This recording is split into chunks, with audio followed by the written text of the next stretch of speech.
News touch YouTube නාලිකාව දැන්ම subscribe කරන්න. සත්‍ය හා නිවැරදි පුවත් ඔබ අතටම. ලබන වසරේ මුල් කාලයේ උද්ධමනය ඉහළ යයිද?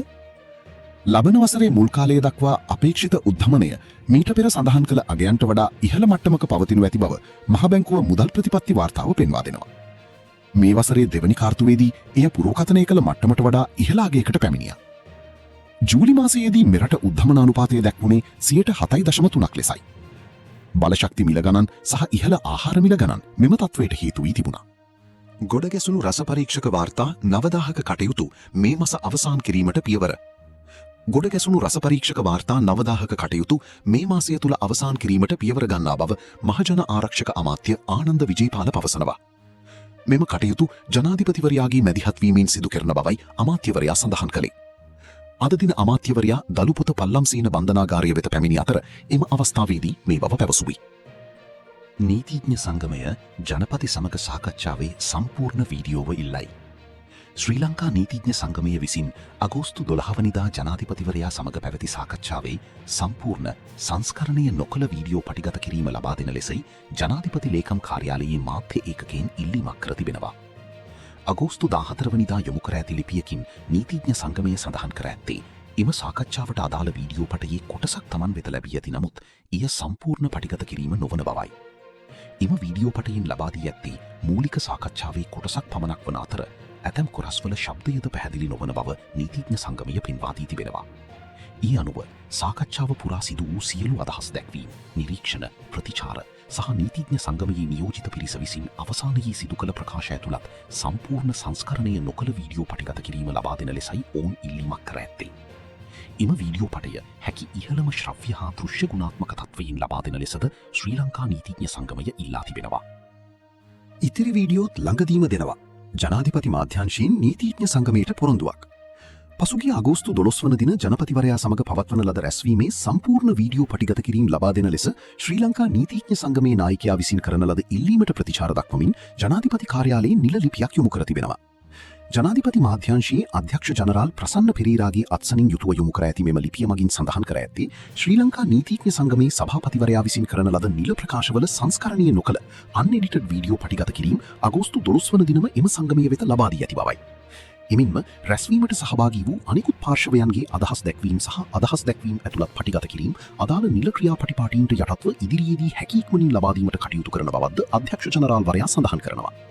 තවද අදාළ වීඩියෝ දර්ශන විධිමත්ව හා නිසි පරිදි ලබා දීමට ජනාධිපති කාර්යාලයේ සම්පූර්ණ සහයෝගය නිරන්තරයෙන් හිමිවන බවද එම ලිපිය මගින් වැඩිදුරටත් අවධාරණය කර තිබෙනවා. අඟුලාන මුහුදු තීරයේදී ශ්‍රී ලංකා නාවික හමුදාවට අයත් ඩෝරා යාත්‍රාවක් අනතුරට 11 දෙනෙකු මුදාගෙනේ. අඟුලාන මුහුදු තීරයේදී ශ්‍රී ලංකා නාවික හමුදාවට අයත් ඩෝරා යාත්‍රාවක් අනතුරට ලක්ව තිබෙනවා. අනතුරටපත් යාත්‍රාවේ සිටි 11 දෙනෙකු මේ වන විට මුදාගෙන ඇති බව නාවික හමුදා මාධ්‍ය ප්‍රකාශක කාර්යාලය සඳහන් කළා. මෙහියුම් සඳහා ගුවන් හමුදාව විසින් බෙල් 412 වර්ගයේ හෙලිකොප්ටර් යානයක්ද යොදවා තිබෙනවා. අඟුලාන මුහුදේ ඩෝරා යාත්‍රා අනතුරෙන් 11ක් මුදාගනි. නාවිකයෙක් අතුරුදන්. අඟුලාන මුහුදු තීරයේදී ශ්‍රී ලංකා නාවික හමුදාවට අයත් ඩෝරා යාත්‍රාවක් අනතුරට පත්වන අවස්ථාවේදී යාත්‍රාවේ පුද්ගලයින් 12 දෙනෙකු සිට ඇති අතර ඒ අතරින් 11 දෙනෙකු මේ වන විට මුදා ගැනීමට නාවික හමුදාව සමත්ව තිබෙනවා. ඒ අනුව මුදාගත් පිරිසින් 8 දෙනෙකු වැඩිදුර ප්‍රතිකාර සඳහා කළුබෝවිල රෝහලට ඇතුළත් කර ඇති බව පොලිස් මාධ්‍ය කොට්ටාසය සඳහන් කරන්නේ. එක් අයෙක් අතුරුදන් ව ඇති අතර ඔහුව සෙවීමේ සහ මුදා ගැනීමේ මෙහියුම් තවදුරටත් ක්‍රියාත්මකයි. දෛනික ඩෙංගු රෝගීන්ගේ අඩුවීමක්. දෛනික ඩෙංගු රෝගීන් වාර්තා වීම අඩු වී ඇති බව ජාතික ඩෙංගු මර්ධන ඒකකය ප්‍රකාශ කළා. ඊයේ 14 දිනයේ මෙරටින් හමු වී ඇත්තේ ඩෙංගු රෝගීන් 346 දෙනෙකු බවයි එම ඒකකය සඳහන් කළේ. වසරේ මේ දක්වා කාලය තුල වාර්තා වන ඩෙංගු රෝගීන් සංඛ්‍යාව 91692ක්. ඊයේ වන විට මුළු රෝගීන් සංඛ්‍යාව දැක්වුණේ 91346ක් ලෙසයි. ඩෙංගු මරණ 68ක්ද සිදුව ඇති බවයි ජාතික ඩෙංගු මර්ධන ඒකකය සඳහන් කළේ. අම්මාගේ මළගෙදර යන්න බැකෝ සමන් බෑ කියයි. බන්ධනාගාරගතව පසුවන නිර්මල ප්‍රසංග නොහොත් බැකෝ සමන් නැමැත්තා වෙඩි තබා ඝාතනය කිරුණු සිය මවගේ දේහයට අවසන් ගෞරව දැක්වීම සඳහා යාම ප්‍රතික්ෂේප කර ඇති බව බන්ධනාගාර ආරංචි මාර්ග පවසනවා. පසුගිය 12 වනදා රාත්‍රියේ මිද්දෙනිය ප්‍රදේශයේදී නාදුනන තුවක්කුකරුවෙකු විසින් සිදු කළ වෙඩි තැබීමකින් බැකෝ සමන්ගේ මව ජීවිතක්ෂයට පත් වූ අතර ගණීමුල්ලී සංජීව ඝාතනයට පලිගැනීමක් ලෙස කරන්දිනී සුද්දා විසින් මෙම ප්‍රහාරය මෙහිවා ඇති බවට දැනට කෙරෙන පරීක්ෂණවලදී කරුණු අනාවරණය වී තිබෙනවා. එමෙන්ම බැකෝ සමන්ගේ සුවදුක් විමසීමට බන්ධනාගාරය වෙත නොයන ලෙස කරන්දිනී සුද්දා විසින් මියගිය මවට මීට පෙර තර්ජනය කර තිබූ බවත් එම තර්ජන නොසලකා ඇය ඔහුව හමුවීම මෙම ඝාතනය සඳහා ප්‍රබල හේතුවක් වී ඇති බවටයි පොලිසිය සැක කරනු ලබන්නේ. බස් නැවතුම් පොළවල් අවහිරවනසේ වාහන නවත්වන රියදුරන්ට එරෙහිව නීතිය තදින්ම පොදුමගී ප්‍රවාහන බස් රථ නැවැත්වීම සඳහා වින්කර ඇති බස් නැවතුම් ස්ථාන අවහිරවන පරිදි අනිකුත් වාහන නැවැත්වීමට එරෙහිව නීතිය තදින්ම ක්‍රියාත්මක කරන ලෙස ශ්‍රී ලංකා පොලිසිය සියලුම පොලිස් ස්ථාන වෙත උපදෙස් ලබා දී තිබෙනවා. බස් නැවතුම් පොළවල විනත් වාහන නවතා තිබීම හේතුවෙන් බස් රථ මාර්ගයේ මැද නැවැත්වීමට සිදුවන අතර එමගින් මහජනතාවට සහ මගීන්ට දැඩි රථවාහන තදබදයකට මෙන්ම ජීවිත අවදානමකටද මුහුණ දීමට සිදුවන බව පොලිසිය නිවේදනයක් නිකුත් කරමින් සඳහන් කරනවා.